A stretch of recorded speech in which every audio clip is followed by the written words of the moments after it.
ঠিক সকাল 11টা খবর দিন পরে শুরুতেই যে খবরের দিকে নজর রাখতেই হচ্ছে, বাংলার এসআইআর এ বাতিল মাধ্যমিকের অ্যাডমিট কার্ড। এসআইআর নিয়ে ফের নতুন নির্দেশ নির্বাচন কমিশনের। এসআইআর এ মাধ্যমিকের অ্যাডমিট কার্ডকে মান্যতা নয়, মুখ্য নির্বাচনী আধিকারিককে জানালো কমিশন। আরো বিস্তারিত জানাবে সোমরাজ বন্দ্যোপাধ্যায়, রয়েছে আমার সঙ্গে। সোমরাজ, দেখো, মাধ্যমিকের অ্যাডমিট কার্ড গ্রহণ করার জন্য রাজ্যের মুখ্য নির্বাচনী আধিকারিকের দপ্তর থেকে প্রস্তাব পাঠানো হয়েছিল এসআইআর এর নথি হিসেবে যাতে মাধ্যমিকের অ্যাডমিট কার্ড গ্রহণ করা হয়, কারণ এসআইআর এর নথি হিসেবে মাধ্যমিকের সার্টিফিকেট গ্রহণ করার জাতীয় নির্বাচন কমিশনের নির্দেশিকা রয়েছে। কিন্তু বিভিন্ন জেলা থেকে প্রস্তাব এসেছিল যাতে মাধ্যমিকের অ্যাডমিট কার্ডও গ্রহণ করা হয়, কিন্তু জাতীয় নির্বাচন কমিশনের তরফে জানিয়ে দেওয়া হয়েছে মাধ্যমিকের অ্যাডমিট কার্ড কোনোভাবেই এসআইআর এর নথি হিসাবে গ্রহণ নয়, এবং মাধ্যমিকের সার্টিফিকেট যেটা এসআইআর এর নথি হিসেবে গ্রহণ করার কথা আগেই কমিশন জানিয়েছে সেটাই থাকছে। অর্থাৎ মাধ্যমিকের অ্যাডমিট কার্ড কোনোভাবেই এসআইআর এর নথি হিসাবে গ্রহণ করা হবে না।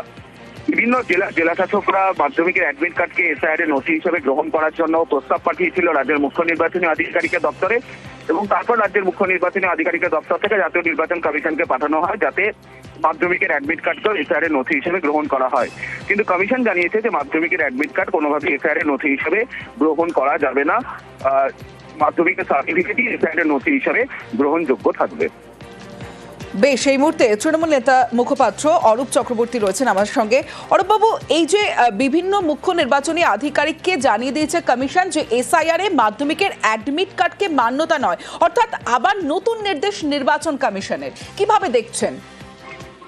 না, তার মানে কোনো একজন ব্যক্তি, সে ধরুন মাধ্যমিক পরীক্ষা দিয়েছে, তখনকার দিনে কোনো কারণে কৃতকার্য হতে পারে, বা অর্থের অভাবে বা অন্য কোনো সমস্যা পরীক্ষাটা কমপ্লিট করতে পারে, তার মানে সে রোহিঙ্গা বাংলাদেশি নাগরিক, অনুপ্রবেশকারী। এই যে যুক্তি নির্বাচন কমিশনের, এই অসভ্যতা, আমি বাংলার মানুষকে নিয়ে এই অসভ্য প্র্যাকটিস বাংলার মানুষ কত সহ্য করবে? নাকি নির্বাচন কমিশনের মালিক বর্তমান, মানে যার কথায় নির্বাচন কমিশন চলে, তিনি মাধ্যমিক বা সমতুল্য কোনো পরীক্ষায় পাস করেছিলেন বলে এখনো সার্টিফিকেট দেখাতে পারেননি। যদিও অমিত শাহ পরে দিল্লি ইউনিভার্সিটি ফেক সার্টিফিকেট দেখিয়েছেন এবং ধরা পড়েছিলেন। মালিকের মাধ্যমিকের অ্যাডমিট কার্ড নেই বলে তাই জন্য পশ্চিমবাংলার মানুষের অ্যাডমিট কার্ড বাতিল করা হচ্ছে নাকি? এই অসভ্যতামি শুধু বাংলার মানুষকে দমন পীড়নের জন্য হচ্ছে। বাংলার মানুষ কিন্তু প্রতিটা ইঞ্চিতে ইঞ্চিতে হিসেব তুলে রাখছে। 2026-এ যদি এসআইআর হয়, পশ্চিমবাংলার মানুষ একটা রাজনৈতিক দলের উপর এসআইআর করবে, দলটার নাম হবে ভারতীয় জনতা পার্টি। মাধ্যমিক পরীক্ষা দিতে যাচ্ছে, সে ভারতীয় নাগরিক নয়, পরীক্ষা পাশ করলো তবে সে ভারতীয় নাগরিক। দেশের কোন আইন, কোন সংবিধান নির্বাচন কমিশনকে এই অধিকার দিয়েছে বাংলার মানুষকে নিয়ে খেলা করা? 81 জনের বেশি মানুষের মৃত্যু হয়েছে এই এসআইআর প্রসেস চলাকালীন। প্রতিটা মৃত্যুর দায় নিতে হবে জ্ঞানেশ কুমার, ভ্যানিশ কুমারকে এবং অমিত শাহকে। বাংলার মানুষ শুধু আসলে জবাব দেবে 2026 নির্বাচনে। বেশ, অনেক ধন্যবাদ আপনাকে। বাংলার এসআইআর এ বাতিল মাধ্যমিকের অ্যাডমিট কার্ড, এসআইআর নিয়ে ফের নতুন নির্দেশ নির্বাচন কমিশনের। আমার সঙ্গে প্রতিনিধি ছিল, কথা বলছিলাম। এই মুহূর্তে বিজেপি মুখপাত্র দেবজিৎ সরকার রয়েছেন আমাদের সঙ্গে। দেবজিৎ বাবু, এই যে এসআইআর নিয়ে নতুন নির্দেশ নির্বাচন কমিশনের, তৃণমূল বলছে যে বাংলার মানুষকে নিয়ে অসভ্যতা করছে নির্বাচন কমিশন এবং বাংলার মানুষকে দমন পীড়নের জন্য এই নতুন নতুন নির্দেশ দিচ্ছে নির্বাচন কমিশন। আপনার প্রতিক্রিয়া?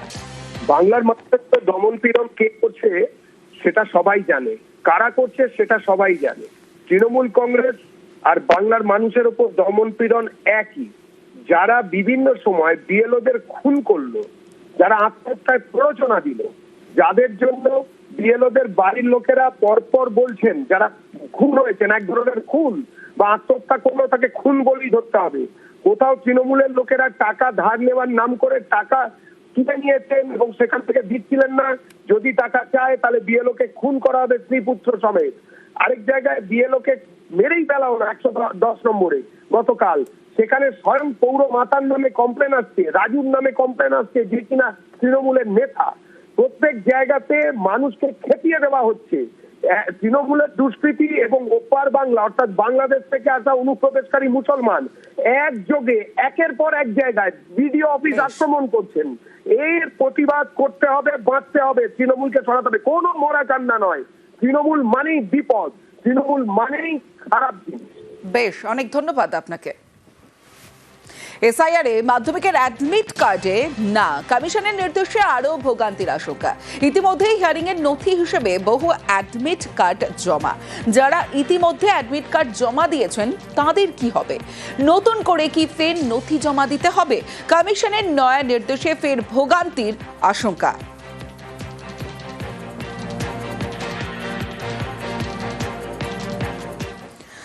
আসি পরের খবরে। এসআইআর অভিযোগ জমা ও নিষ্পত্তির সময় বাড়ালো কমিশন। 19শে জানুয়ারি পর্যন্ত সময়সীমা বাড়ালো কমিশন। গতকাল পর্যন্ত অভিযোগ জমা ও নিষ্পত্তির সময় ছিল, আরও 4 দিন সময়সীমা বাড়ালো নির্বাচন কমিশন।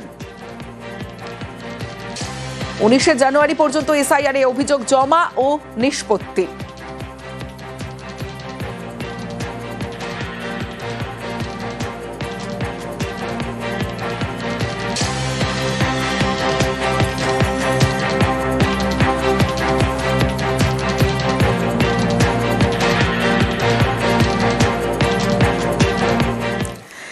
এসআইআর শুনানিতে হয়রানির অভিযোগে বিক্ষোভ। উত্তর দিনাজপুরে চাকুলিয়ায় ধুন্ধুমার, বিডিও অফিসে আগুন ভাঙচুর, আর এই ঘটনায় গ্রেফতার 10।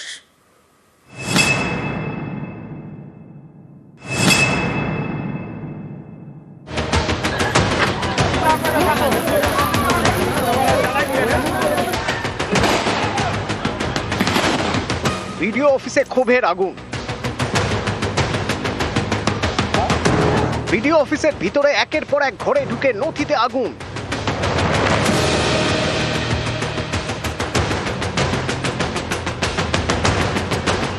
লন্ডভন্ড চেয়ার, টেবিল, তছনছ গোটা বিডিও অফিস।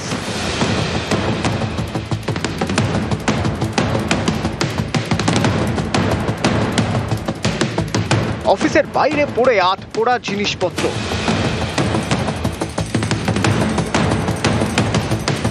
এই তাণ্ডব উত্তর দিনাজপুরের গোয়ালপুখর 2 নম্বর ব্লকে চাকুলিয়ায় বিডিও অফিসে। স্থানীয়দের অভিযোগ শুনানির নামে হয়রানি করা হচ্ছে, বারবার ডাকা হচ্ছে। এদিন সকালে চাকুলিয়ার বিভিন্ন জায়গায় এ নিয়ে শুরু হয় বিক্ষোভ, রাস্তা অবরোধ।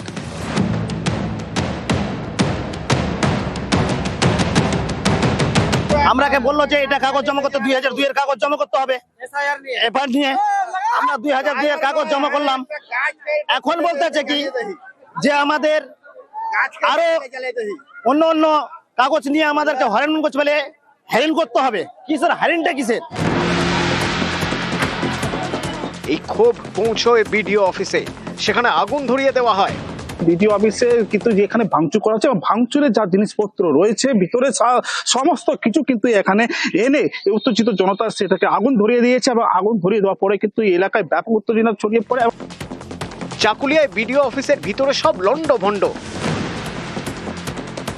এই বাংলা সহায়তা কেন্দ্রের যে চিত্রটা তুমি দেখতে পাবা, যে একবারে পুড়ে ছাই করে দেওয়া হয়েছে। নথিপত্র যা জিনিসপত্র ছিল সমস্ত কিছু কিন্তু পুড়িয়ে দেওয়া হয়েছে। পরিস্থিতি নিয়ন্ত্রণে আনতে এলাকায় পৌঁছয় পুলিশ। এই ঘটনায় দোষীদের চিহ্নিত করে এফআইআর করার জন্য জেলা প্রশাসনকে নির্দেশ দেয় নির্বাচন কমিশন। সেই মতো এফআইআর করেছেন গোয়ালপুখর 2 নম্বর ব্লকের বিডিও।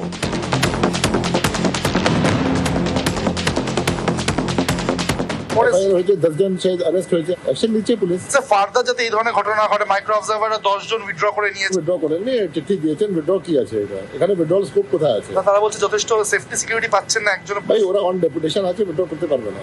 সিএস সঙ্গে কথা হয়েছে, ডিজিপি সঙ্গে কথা হয়েছে, সিকিউরিটি অ্যারেঞ্জমেন্ট করছেন। এটা টুকটাক এখান জায়গায় অ্যারেঞ্জমেন্ট 5000 ক্যাম্প চলছে।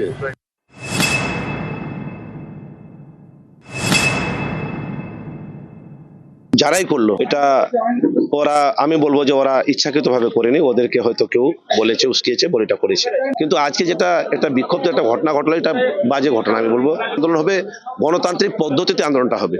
কথা রটে গেছে যে যাদের নাম ভোটার তালিকাতে থাকবে না, যে পরিযায়ী শ্রমিকরা বাইরে আছেন, তাদের নাম ভোটার তালিকা থেকে বাইরে করে দেওয়া যাবে। এবং তার আতঙ্কে যারা পরিযায়ী শ্রমিকরা বাইরে আছেন, প্রায় 40,000 লোক বাইরে আছে। তো এই 40,000-এর পরিবার এখানে আছে, তার জন্য মানুষ আরো আতঙ্কে ভুগছে। প্রশাসন তাদেরকে সঠিকভাবে কোনো সমাধান দিতে পারছে না। বুধবার মুর্শিদাবাদের ফারাক্কায় বিডিও অফিসে তুল কালাম।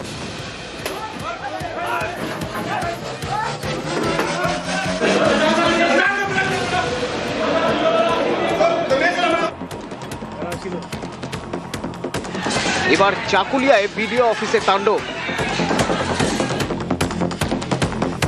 উত্তর দিনাজপুর থেকে চঞ্চল মোদক, নিউজ 18 বাংলা।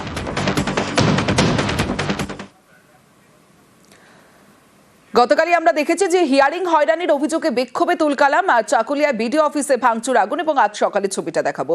আজ হিয়ারিং এর জন্য বিডিও অফিসে ভোটাররা পৌঁছেছেন, কিন্তু ভোটাররা পৌঁছলেও বিডিও অফিসে কর্মীরা তারা কি আছেন, সরাসরি চলে যাবো। আমার সঙ্গে চঞ্চল মোদক রয়েছে। চঞ্চল, যে বিষয়টা তোমার কাছে জানতে চাইবো যে আজকের ছবিটা একটু দেখতে চাইবো যে ভোটাররা তো পৌঁছেছেন, কিন্তু কর্মীরা, বিডিও অফিসের যারা কর্মীরা গতকালের ঘটনার পর কি আজ সেখানে আছেন তারা?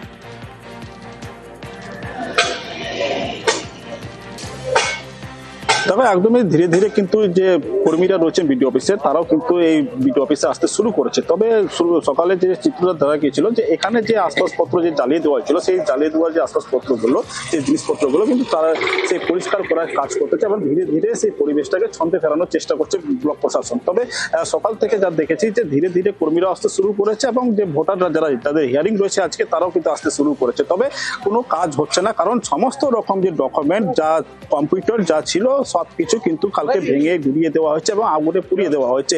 তারপরে কিন্তু সেই কাজ কিন্তু একবারে থমকে গেছে। তবে হিয়ারিং যে আজকে প্রসেস ছিল, যে হিয়ারিং হওয়ার কথা, তা এখনো পর্যন্ত ব্লক প্রশাসনের তরফ থেকে কিন্তু চালু করা হয়নি। অথচ এটা মেনে নেওয়া যেতে পারে যে আজ সম্ভবত হিয়ারিং হবে না। তবে এই নিয়ে যে এই এলাকায় যে একটা যে বাতাবরণ সৃষ্টি হয়েছিল, যে আতঙ্কের পরিবেশ সৃষ্টি হয়েছিল, সেই পরিবেশও কিন্তু আস্তে আস্তে কিন্তু সেটা ছন্দে ফিরতে শুরু করেছে। খুলছে দোকানপাটও স্বাভাবিক ছন্দে ফিরছে, গাড়ি ঘোড়াও চলতেছে। তবে এখনো পর্যন্ত যা জানা গেছে পুলিশ প্রশাসনের তরফ থেকে, যে এই ঘটনায় গতকাল থেকে নিয়ে এখন পর্যন্ত প্রায় 19 জনকে কিন্তু এই গ্রেপ্তার করা হয়েছে দুটো মামলায়। অর্থাৎ একটা যে বিডিও অফিসে ব্লক প্রশাসনের বিডিওর অভিযোগে, এবং দ্বিতীয় যেটা অভিযোগ হচ্ছে তৃণমূল কংগ্রেসের যে পার্টি অফিসে যে ভাঙচুর করা হয়েছিল এই অভিযোগে। এই দুটো মামলায় কিন্তু এখনো পর্যন্ত 19 জনকে গ্রেপ্তার করা হয়েছে। তাদেরকে আজকে ইসলামপুর কোর্টে পাঠানো হবে। তবে এখনো পর্যন্ত কিন্তু কোনো এসআইআর এর কাজ শুরু করেনি। যারা বাইরের থেকে ভোটাররা আসছেন, তারা কিন্তু এখানকার পরিবেশ দেখে তারা ফিরে যাচ্ছেন। বেশ,